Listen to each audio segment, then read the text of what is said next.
But the big topic of discussion for today, of course, is the big one.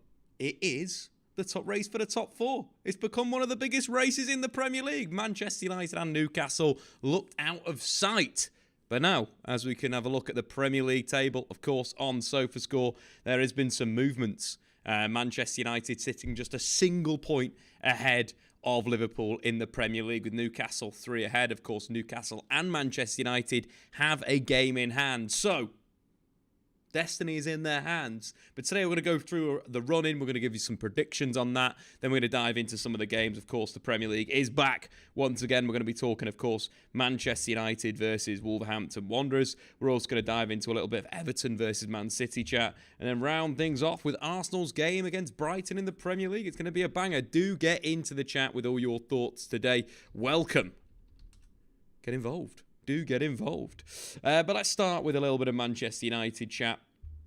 Of course, Manchester United have really stumbled over the last month of the season. Knocked out by Sevilla in the Europa League. Then losing in back-to-back Premier League games. A last-minute winner for Brighton in the midweek game in the Premier League, a penalty conceded by Luke Shaw. Then, of course, losing to West Ham away from home with a goal from Ben Rama with a David De Gea absolute howler. These things happen in football, but if Man United want to be back in the Champions League, these mistakes cannot be continued. Of course, we spoke on Monday how Manchester United really need to look for a replacement for David De Gea in the summer. That has got to be a big, big part of their recruitment strategy. Arguably more important than a number 9 right now, in my opinion. I think Manchester United really struggle at that can play. It's so important. We mentioned a number of other things, sweeping off the line, getting on the ball. So important. There's so many goalkeepers out there, and my number 1 at the moment is Yvan Diouf from Stade Reims. Obviously, Mike Mignon and Andre Onana would be great additions as well. But United need to balance the books. They also need to buy a number 9 that can put the ball in the back of the net consistently and consistently play as well. Jumping into the chat, Loudmouth Football. Sevilla would have played better than Inter did in that semi-final. Random. I thought Inter were fantastic in the Champions League midweek. Onana would be perfect. Of course, the Champions League is still flying for Manchester United fans who haven't been in the tournament this season. Feels like a strange competition, but Inter Milan I thought were brilliant in that first leg semi-final. The way that they opened up the Milan press with their rotation, with the positions, was absolutely fantastic. And I think one of the big things that Milan couldn't struggle with was that space in front of the back four. They went man-to-man in midfield with Benassia, Tonelli and Krunic dealing with Çalhanoğlu, Barella, Mkhitaryan. But it basically opened up big space, as we can see with the average positions, for Inter just to fire into the feet of the two centre-forwards. They can see that big space. Of course, Krunic is the holding midfielder. He's been pulled, left to the left-hand side of the space, which opened up some really easy passes into the feet of Lautaro on the right-hand side of Inter's shape. I thought Lautaro was absolutely brilliant for Inter Milan. Fantastic game of football. Andre Onana didn't have too much to do, made 2 saves. I thought he was pretty decent on the ball at the right moment, swept off the line. So I think he'd be absolutely perfect for Manchester United. Played under Ten Hag before. If you're talking about the perfect Ten Hag player, it's Andre Onana. Talking about the best goalkeeper, Mike Mignon. Keep getting that one wrong. Mike Mignon. And of course, the project player, Diouf from Stade Reims. All these goalkeepers would humongously upgrade Manchester United. Take them to the next level. So that's something that needs to be done in the summer. But let's go back to our initial kind of point of conversation. The race for the top 4. The Premier League does provide these surprises. This is when we thought the Premier League was set, was done. Manchester City were, in December, struggling. They're now top of the league by 1 point, game in hand. Still hope Arsenal do win the league, but it's in City's hands with Erling Haaland's, 36 goals in the Premier League. It's going to be difficult to midweek. Could easily play that role, ball into feet. I think there's other players out there that I prefer, but I think he's a very, very good player. I'd buy him over the likes of Andre Silva, right? Andre Silva? The brain has absolutely gone into crazy mode. Benfica number 9. Gonzalo Ramos. I'd buy him over Gonzalo Ramos for sure. Anthony, Dave, this season Man United have only conceded 8 goals when playing at Old Trafford. Yeah, that's a massive bonus for Manchester United. I think going back to this race for the top 4, I think Newcastle are probably comfortable. They've hit a really good patch of form, obviously the Arsenal game, but you can see how they, ran through a number of teams, and considering they're facing a Leeds United side, a Brighton side, Leicester side and Chelsea side, I think there's real momentum there for Newcastle. I think Newcastle beat Leeds, they beat Brighton, I think they beat Leicester, and I think they beat Chelsea. I really do. I think their style and their aggression is something that would work against these teams. Brighton got really caught out midweek against Everton when Everton sat off 4-5-1, hitting them on the counter-attack superbly well. There was so much space for Iwobi and McAllister. Iwobi and McNeil on the counter-attack. And I think that could be the same thing with Newcastle United in there. So I do think Newcastle are kind of comfortable. I think defensively they're the best team in the Premier League. Only conceded 29 goals, the best record of any team. They got threat from set pieces. They got a good possession shape. Isak and Callum Wilson are in the form of their lives this season.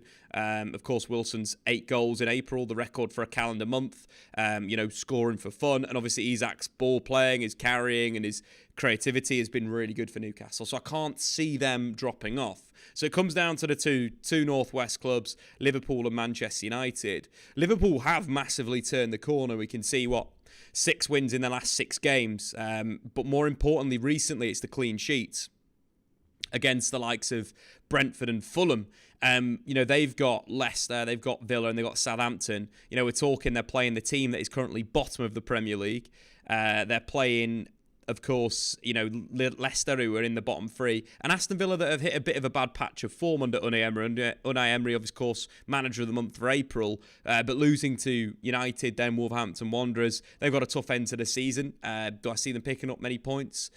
Not really, especially with Liverpool's kind of structure in build-up that we've seen with Trent Alexander-Arnold coming into midfield. We can see him there, number 66 on the average positions, very much in central midfield. Since moving to the position, the statistics are absolutely fantastic in terms of, Premier League rank and what's happened. And it's a brilliant change by Jurgen Klopp. Yes, it could have happened a bit sooner, but I think it's a really good change for them in the long term to, really grow their side and change their side. Do I think Trent should play long term in central midfield? Absolutely, yes. Do I think Klopp will try it next season? I really hope to see that because, again, Trent is a brilliant player and it's good seeing him back to this form. Since moving to that inverted position around the 9th of April, Trent leads the Premier League for assists, through balls, touches and possession won. He's second for successful passes and third for chances created. The impact of Trent on this Liverpool team right now is absolutely massive. In the game against, which one was it? It was the Tottenham game, was it? Maybe the Leeds game, where he basically broke his own record for touches. 153 touches of the football, 124 passes completed at a 91% completion rate. This guy is an elite level central midfielder. So if Klopp can get him in that position towards this back end of the season, I don't think Liverpool lose a game. I really don't think. I think Liverpool win 3 times at the back end of the season. I think they win. They beat Leicester, they beat Villa, and they beat Southampton, which puts them on to, let's get the points total up. So with that additional 9 points, that'll take them to 71 Premier League points. Of course, the goal difference between the two sides is a massive advantage to Liverpool. So let's take it to 72 points that Liverpool have got, which means Manchester United do need 9 points. They need to win 3 games.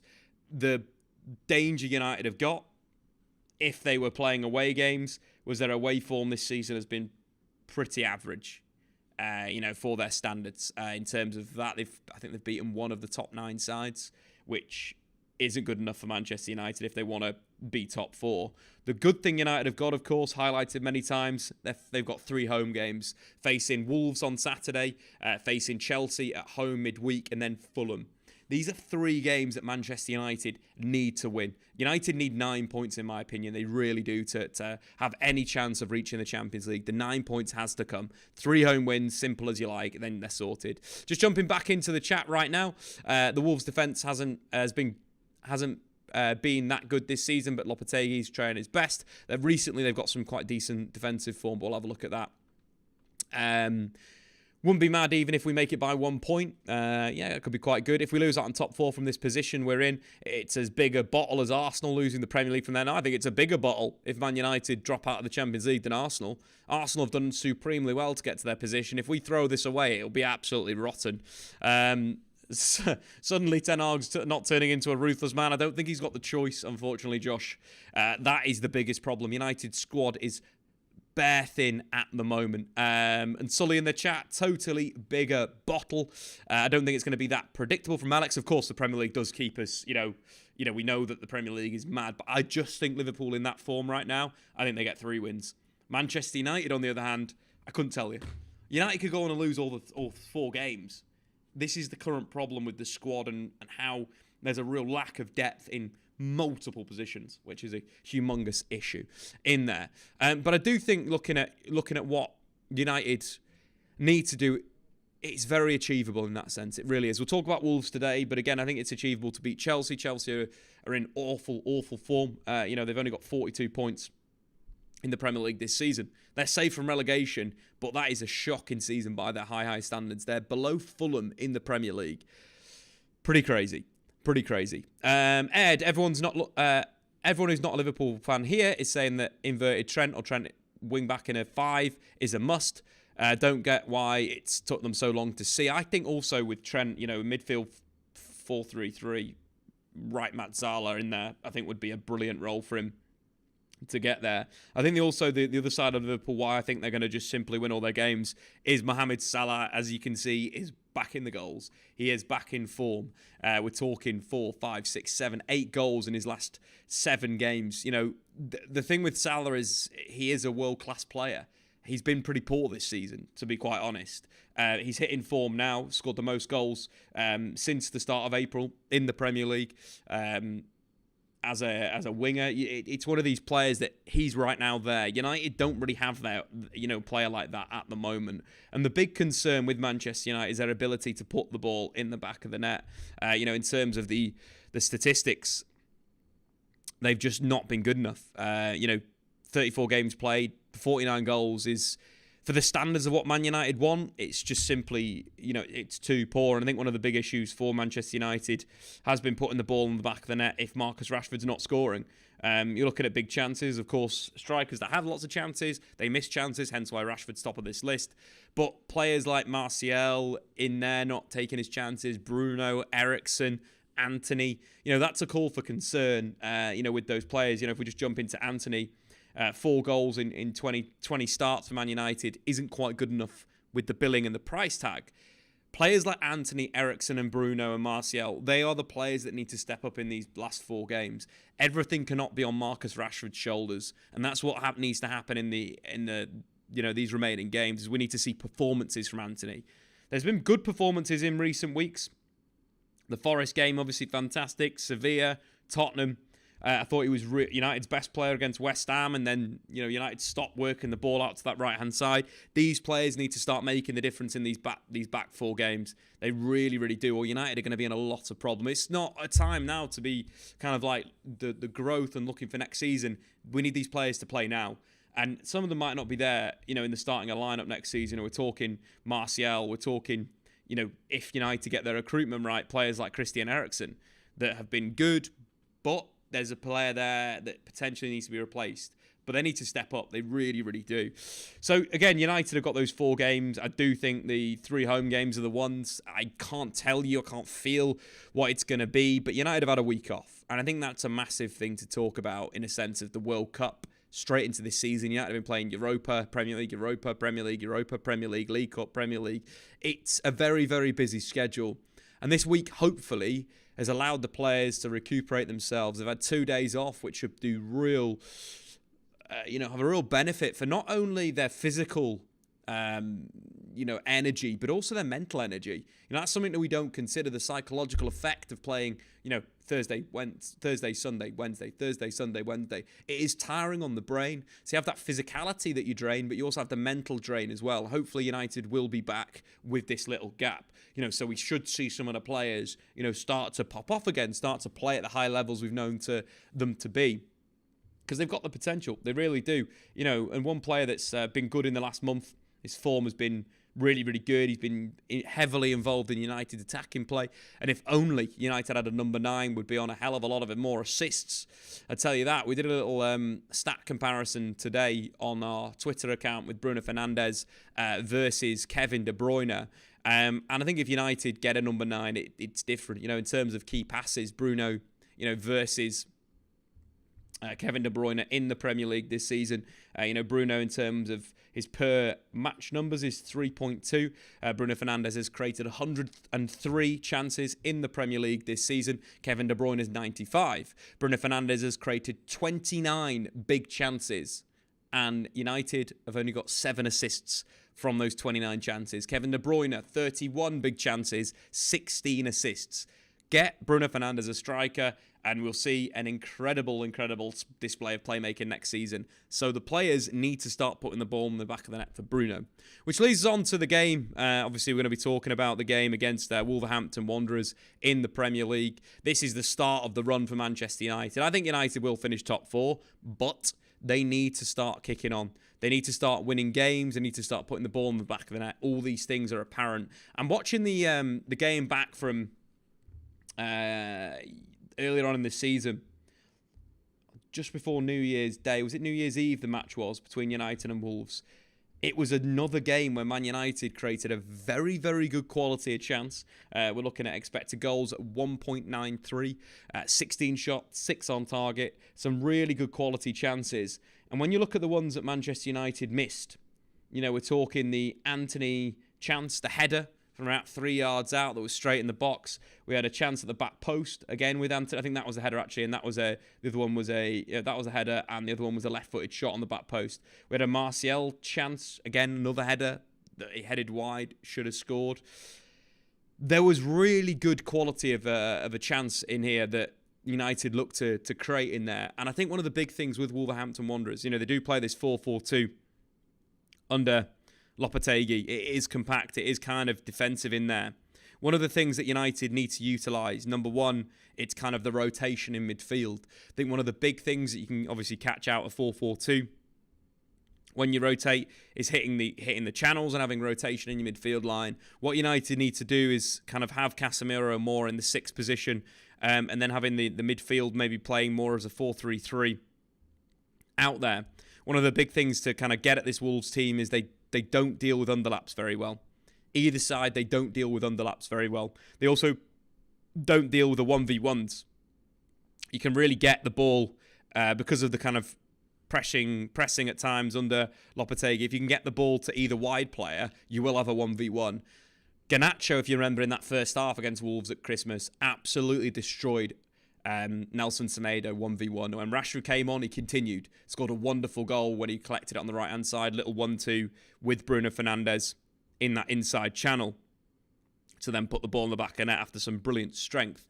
That's a place where Manchester United really need to attack Wolves. This kind of 5 structure combination play, we're talking underlaps from those 3/8s. We're also talking the 1-2 combinations. But also having one of the 8s drop low at times to feed the centre forward. Because one of the moves that I thought was absolutely fantastic was a move that started with Bruno deep on the left-hand side in that kind of like left half position.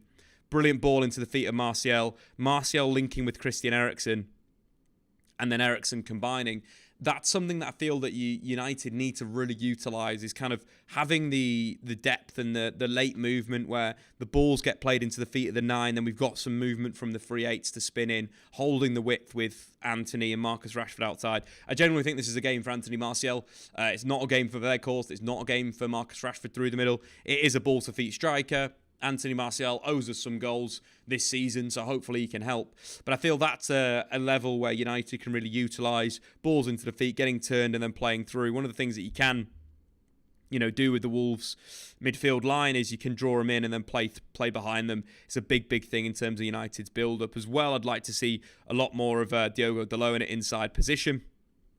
In this match, I'd like to see the utilisation of that kind of middle box because, again, it will free both Eriksen and Bruno up even more in central midfield, and that's a big thing for Manchester United to do. So there are a few tactical things here. Of course, Man United's home form has been absolutely fantastic. Since losing to Real Sociedad in September, United have gone 29 games without losing at Old Trafford. In the Premier League, United have not lost at Old Trafford since the first day against Brighton and Hove Albion. These big things are, something United need to take forward and grow. Again, mentioned in the chat, United have only conceded 8 goals at Old Trafford in the Premier League this season. If you're on the other side, United have got 39 points at home, only better by Man City, Liverpool and Arsenal. One of the big concerns we mentioned is the chance conversion. That's why we've got the shot map open right now. United have struggled this season. Rashford scored 34% of United's goals in the Premier League this season. He scored 16, of course, in that league, 10 more than any other player. Bruno Fernandes with 6 is second. Only Kevin De Bruyne has created more big chances in the league than Bruno, so it's just the time to start taking these chances. And as I mentioned, players like your Martials, who missed a big chance away at Molineux, who needs to put the ball in the back of the net. Wolves have only won 11 points away from home this season. Only Leeds and Forest have won fewer. In terms of goals, they've only scored 12 goals as well. But recently, the clean sheets have been coming for Wolverhampton Wanderers. 4 clean sheets in the last 6 games. So it's something United need to basically break the door and open it up. In that moment, as we mentioned, a lot of fluidity in their attacking play needs to happen. And I also think getting Anthony Martial through the middle to really link the play in there. Although, Marcus Rashford did it quite well in the match against Tottenham Hotspur. Played as that 9, linked the play. United were fantastic in the first half and then kind of burnt out after the 120 minutes at Wembley. Rashford could do the job. As that false 9, bringing Jadon Sancho in. Get into the chat. Let me know your thoughts who you'd start for Manchester United. Dave, how does building in a 2-3-5 give an advantage compared to building with a 3-2-5 and vice versa? So, at the moment, because of the defensive structures, with the kind of building with the 2 inside, is you're basically coaxing the 2 players in.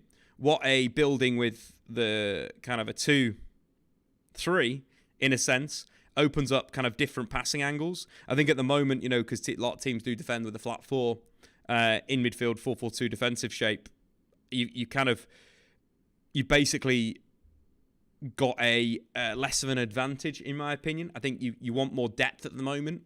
So that's kind of the advantage that you do get building with the 3, is that you've got more depth and width. Why have we got 2 footballs on the pitch? Yeah, you've got more depth from the base.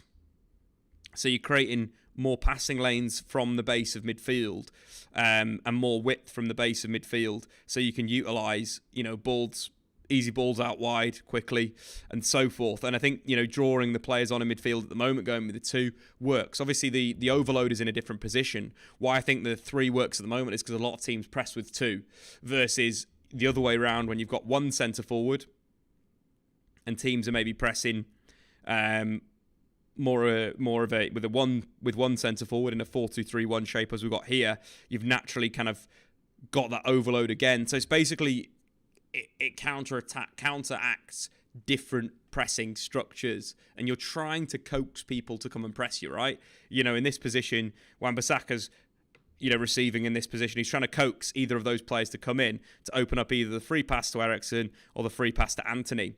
So it's just different. The different structures are built to counteract different things. And at the moment, the trend for defensive structures is more kind of 4-4-2, hence why the 3-2 build-up is better. So it's basically how to create that overload in numbers from what position and how you want to kind of draw the press out. Of course, a different instance of that is the Brighton building with 6, where, you've got the 2 players, which massively overloads a lot, in a sense. And if you want to squeeze them, you have to commit 6 players forward, which ultimately leaves a 4v4 at the back. Hence why we see all these counter-attacking situations. So it's just a way to provoke and to utilise where your advantages are in there. But guys, get your score predictions into the chat right now. What do you think the game's going to be? Man United versus Wolverhampton Wanderers. Mason Greenwood, for me, should never play for Manchester United again. What was seen on social media was disgusting. That's not something that is not acceptable in my eyes at my football club. They're my 2 cents on that. The other thing, obviously, with the Manchester United takeover at the moment, obviously I've got my ear to the ground. The today was stalling, was the key word I heard, which is frustrating. There's reports coming out in the Mirror that Jim Ratcliffe is the one that's won the race. He's saying that he wants to get it done sooner rather than later so he can get signings in. United need to make signings this summer. Vitally important for United. So this needs to get done as soon as possible. And when you hear words like stalling, see my face. My face doesn't enjoy that. The transfer window has already started. United should already be getting the players in. They should already be putting bids in. They should already be making the signings. We're obviously not doing that at the moment because of the budgetary problems. That needs to change. Loudmouth Football's going to go for 1-1. Sully's going to go for 1-0. Bob's going to go 2-1 United. David with a 2-1 United as well. Albert going to go 3-0 United. Django Fett's going to go 1-0 United. A few words on Mateus Nunes. Quite a revelation. Yeah, Loudmouth, look, he's a player of supreme quality that kind of, excelled for Sporting Lisbon. And I think we're starting to see his qualities. He's an interesting player for Wolves because it's difficult to get him in the team. For me, he's a player that's absolutely ideal for a three-man midfield. He's a perfect three-man midfield player because of Wolves' 4-4-2 shape. He arguably is suited out playing in one of the wide areas as kind of these, very much Spanish interiors. Against Aston Villa was fantastic. Completed 3 out of 3 of his dribbles. Won 2 out of 2 of his tackles, an interception, 3 clearances. Getting involved in the final third as well. He's a player of great work rate and would suit Liverpool, would suit Manchester United, and would suit, all these clubs that press, that play high-octane football. Profile very similar to Frankie de Jong when he was at Sporting Lisbon. I think we're going to see a lot of quality with him. Other score predictions coming in, 5-0 from Jefferson. Nedim's going to go 3-0. Simon going to go 3-1. Dave, can you remember the last time a team almost reached 80% possession and conceded heavily? That Brighton game was absolutely bonkers, wasn't it? Crazy, crazy game. We'll talk a little bit about that when we discuss the Arsenal game. But yeah, I think the frustration with Manchester United has just simply not been done yet. It's just so annoying. We can't do anything about it, though, so it's out of our control, so we shouldn't get stressed. Radu with a 1-0 Manchester United as well. So in terms of, obviously, the race, Liverpool this weekend in the Premier League, then themselves face Leicester City, who, Leicester City are so open at the moment, conceding 5 goals to Fulham without Mitrovic, 2 against Everton. This is their season right now. Liverpool have got to have far too much for this team. They were so poor against Fulham. So poor. The amount of chances that Fulham created, so simply. I really believe that, Liverpool win that. So it does put, United in a position where they need to win. But it also, the good thing for Manchester United, if we're going to look at some positives for this game, is United play Saturday. If they can win that game and put the pressure on Liverpool, maybe something will happen. Alex is going to go 4-1 Manchester United. Ed saying 1-1. Head says 1-1. Hart says 2-1 Man United. Hopefully in there. So in terms of the other parts of the Premier League, of course, the title race is still on. It's just a single point. Any Man United fans in the chat? We still want Arsenal to win the league, in my personal opinion. Arsenal face Brighton in the league, in good form. I thought the performance against Newcastle last weekend from Arsenal was absolutely brilliant. The tempo they played at, the movement, the goals, I thought they were just absolutely sensational. And Martin Odegaard is an absolute star, guy that is in the form of his life right now. 5 goals in his last 5 games. I think he's going to come up clutch once again. His low daisy cutter was reminiscent of his goal against Tottenham Hotspur from earlier on in the season. Fantastic low cutter. Really good goal for Arsenal in that match. They're going to have too much for Brighton. Brighton, I think, are going to feel very, very hurt from the performance. Statistically, 78% possession. Expected goals of 3.26.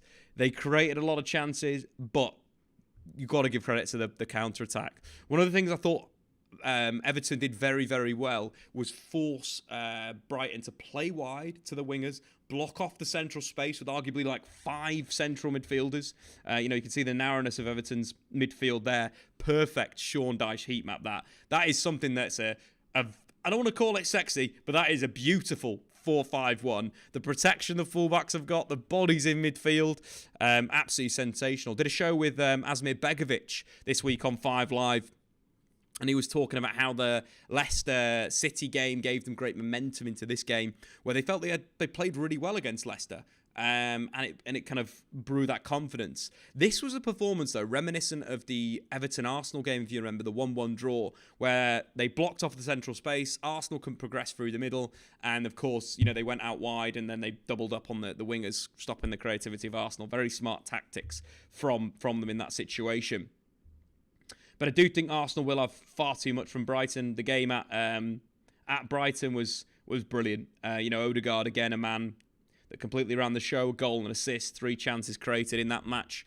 Arsenal really looking to finish off a really good season. One of the issues, obviously, that Arsenal have kind of got now is injuries are going to hurt them, but I do think players like Martin Odegaard, who's had his best season ever in terms of goals and assists, 15 Premier League goals, 22 goal involvements together. Only Saka's got more with 24. No midfielders scored more non-penalty goals in the Premier League this season.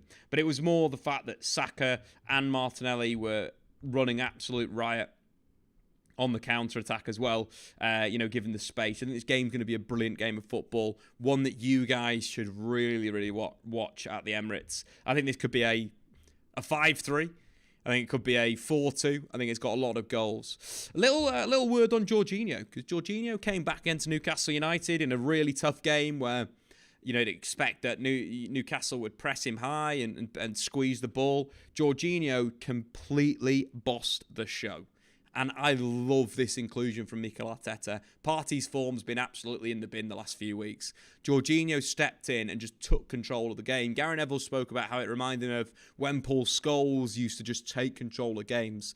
And I think in the back end of the season, without Zinchenko inverting, as he does into that central kind of position, Arsenal really needs to kind of adapt their build-up. Of course, Tierney's going to come back into the team. What I'd like to see is a little bit more from Gabriel Martinelli being inside, Tierney wide on the overlap, and maybe Granit Xhaka being involved in the build-up, or alternatively, the Partey Jorginho double pivot that I want to see at some point. I think it needs to slightly change for Arsenal. They're obviously out without centre halves at the moment as well. Kivor came in. I thought he was fantastic against Newcastle once again.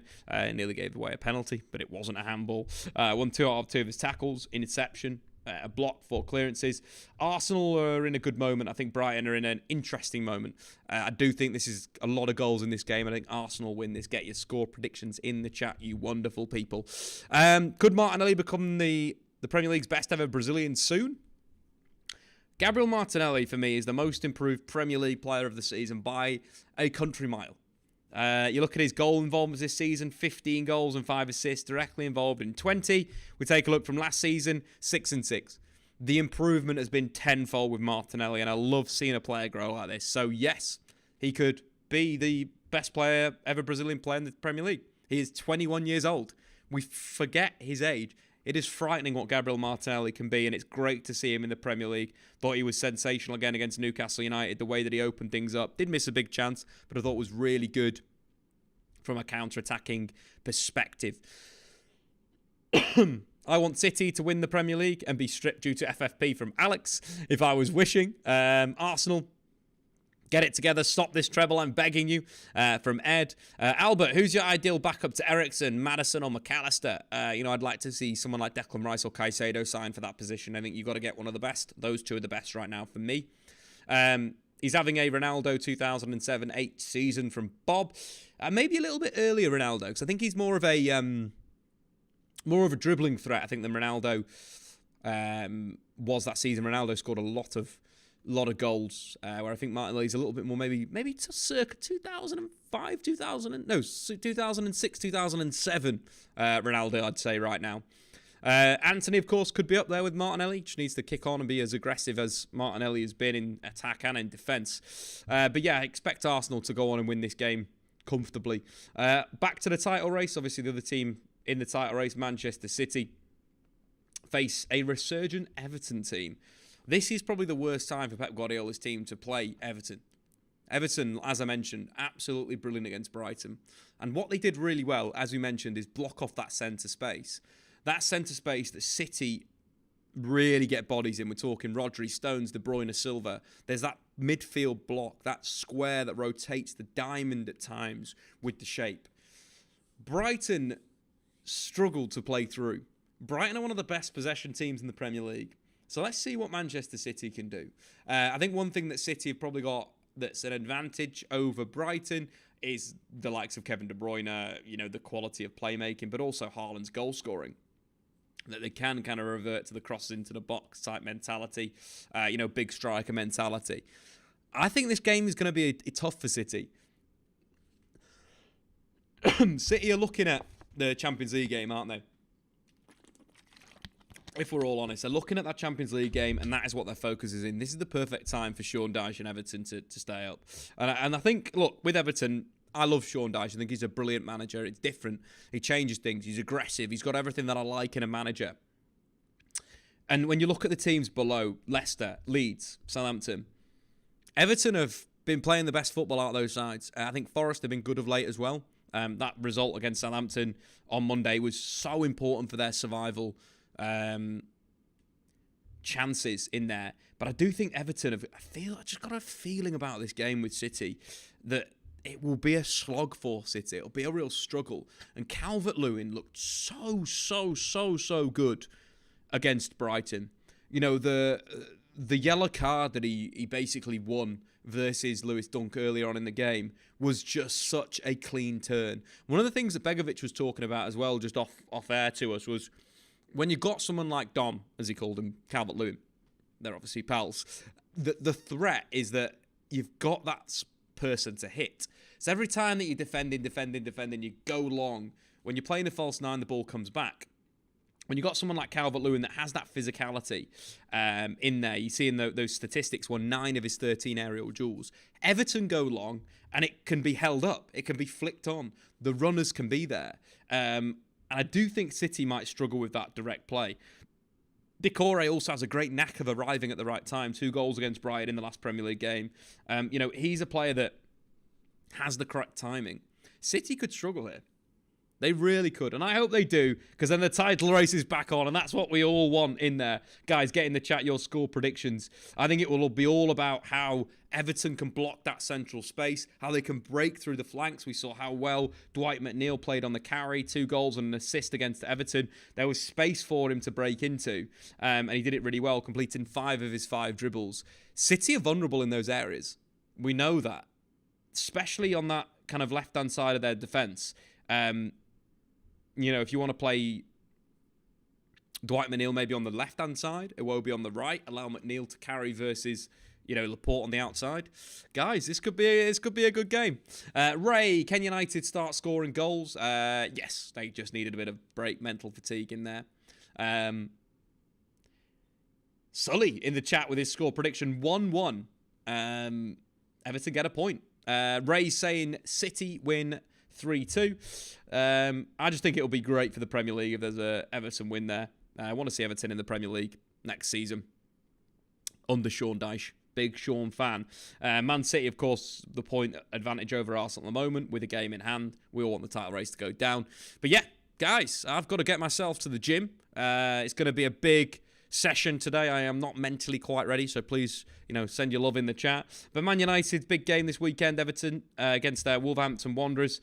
Do expect United to get back into the rhythm, whether it is Sancho, Rashford, Antony, or Martial, Antony, Rashford. The front 3 need to start scoring goals. Bruno Fernandes is creating. There needs to be some, ball put in the back of the net. So the players that are around Marcus Rashford, either Antony and Martial or Sancho and Martial, need to start putting a ball in the back of the net. It's as simple as that. Goal time. Take your chances in there. The chances are getting created. We're talking underlaps. We're talking cutbacks against this Everton team. We're talking direct 1v1 runs versus the wingers. Anthony, goal, cutting in from the right-hand side. That's what I'm calling this weekend. But thanks for everyone that stopped by today. Big GG's in the chat. Shout out to Ray. Shout out to Albert. Shout out to Guardian View. Shout out to everybody. Sully, Simon, Bob, Alex, Ed. Look, big GG's. Much love. We'll be back next Friday for the Premier League preview. Again, keep getting involved. Keep subscribing as well if you are new to the channel. The Premier League review will be on Monday. Part 1, Part 2 will be on Tuesday. I'm enjoying doing those videos at the moment. I hope you're enjoying them too. But big GG's in the chat. We'll see you very, very soon on the Statman Dave Cliff channel.